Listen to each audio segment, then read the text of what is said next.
Hey guys, so it is now 4 o'clock. Well, it's 4:02. Um, but I stumbled upon this other free webinar thing, and I decided to watch the first session of it.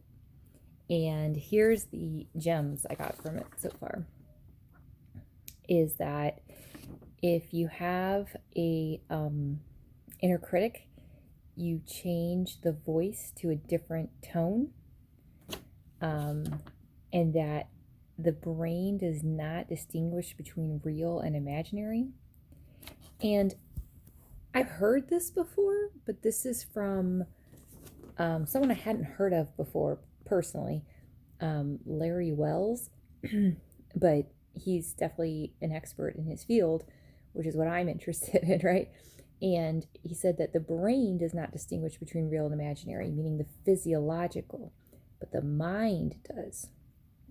And so he told the story of this guy who basically had a weakness for donuts, and they worked together to develop like a force field and like just all these things. And my point is very, very recently I kind of had this for like my own self-worth and knowing that, to be like, I'm not crazy that I'm going into all this stuff. And this was just so, again, validating from a different source, so cross-referencing even more, which my brain likes. It's very analytical and like scientific, as well as being open and intuitive. But this is helping so much to be like, no wonder this stuff works. No wonder, because earlier today I got triggered, but upstairs, like on my own, and I released some tears and I realized some stuff.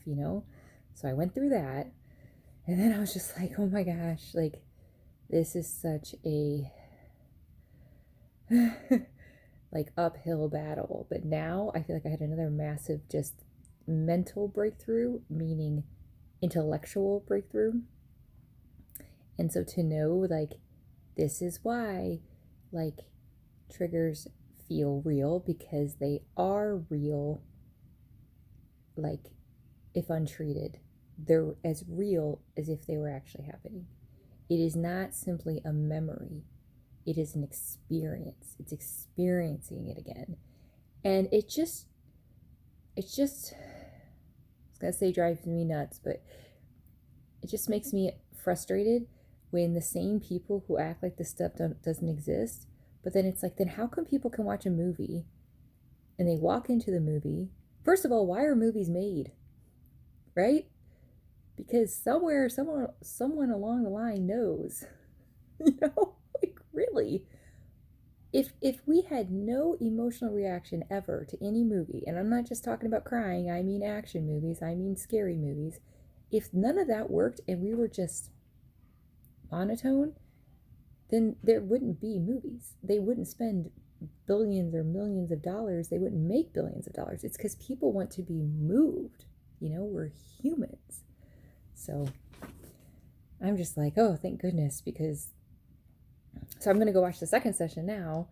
But I just already feel so much better. Like, again, just so validated and confirmed of like, yeah, I'm so on the right track. And it's like I'm really strengthening both hemispheres of my brain so that they can become this like, or I can utilize this intense superpower that we all have.